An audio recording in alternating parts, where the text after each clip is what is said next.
Okay, now we're going to talk about the importance of the commutator in a DC electric motor.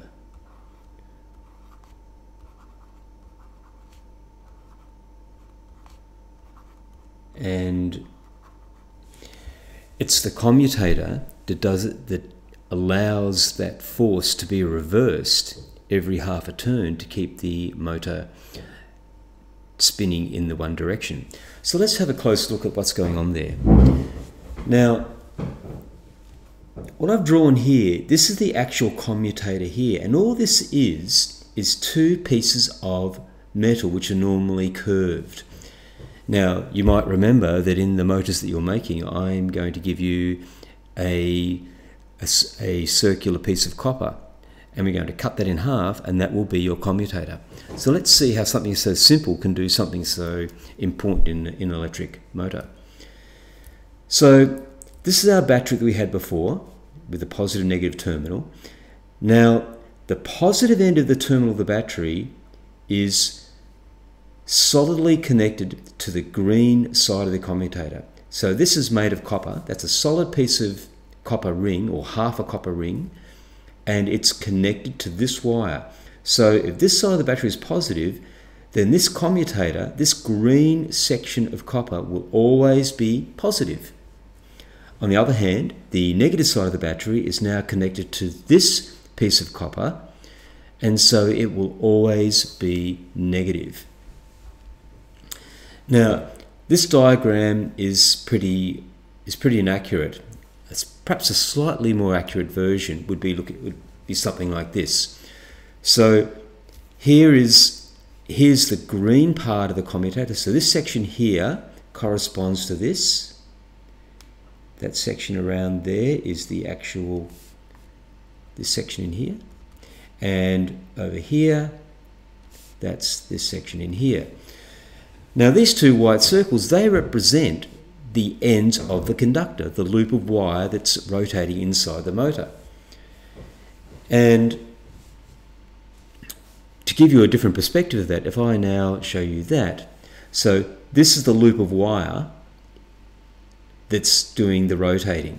Now you may remember, well, I'm sure you remember, that we also had some magnets here, and I won't bother drawing the magnets in this diagram, but just to remind you that the magnetic field was going from the north over here and the south is over here. So the magnetic field lines are passing from north to south across that coil like that. So you'll remember that we used our right-hand slap rule to determine the direction of the force on each side of this conductor. So we'll color code this now to make things a little bit easier for us to see. So we'll make this side, we'll color that blue, I think. There's our blue conductor, or the blue end of the conductor, and the other side is red. So there's the red end of our conductor, and that's there. So we've got blue and got red. Now at the moment, the blue end of the conductor is touching the positive commutator. Now, what I haven't made clear is that as the coil rotates, as this coil spins, this can slide past the copper. So this is not soldered to the copper. This can slide past it quite easily. It is connected firmly to the positive end of the battery. So this is definitely connected to the positive end of the battery, and this is definitely connected to the negative end of the battery in this case. So that's a hard, solid connection there, and that should not change. But this end of the conductor can slide past the commutator. It's likewise with this. So remember, this was turning in the anti-clockwise direction. So this end was moving upward, and this side was moving down. And so it wants to rotate in this direction. So these conductors are going to move like that. Now remember, when they got to the vertical position, so when this white one, when the red side of the conductor got to here, and when this end of the conductor got to this position, the forces were pointing up and down, and the coil got stuck. But with the commutator now, if this has just got a little bit of momentum, and so when it gets to, assuming it's moving with some momentum here, which it will have because it has mass, if it just keeps going a little bit beyond that gap, the red end of the conductor will then make contact with the green commutator. So this the red side of our conductor will move to this position here, let's say.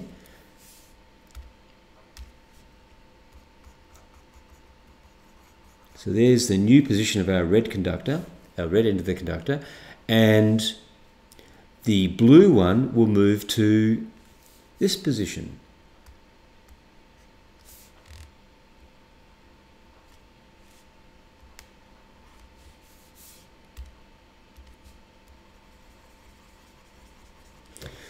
So initially, the conductor was in that orientation.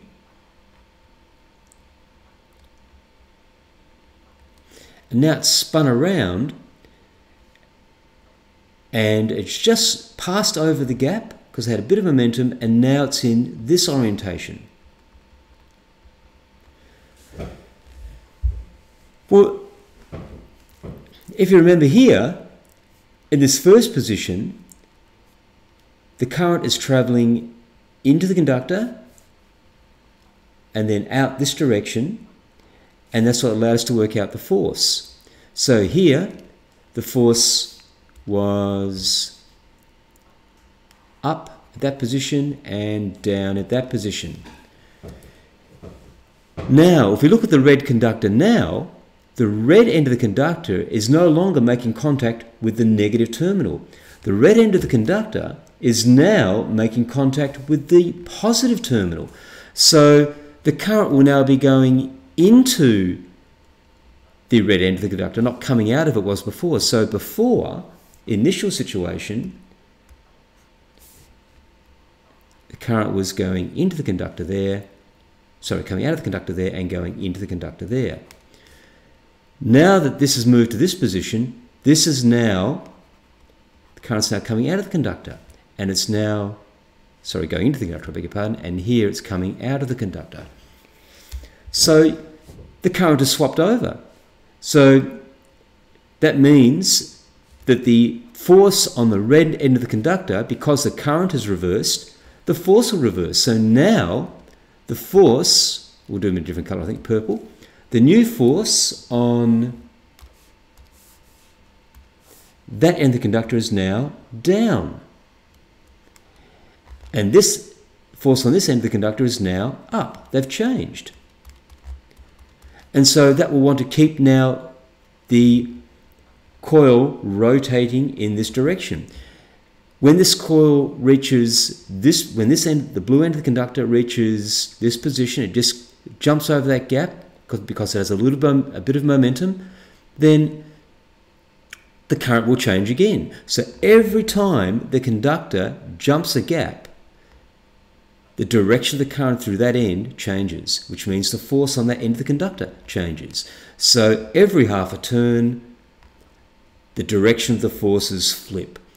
So they're always pointing in the direction to keep the coil rotating in that one direction. And that's how a commutator does its job. A very simple but very effective solution to the problem.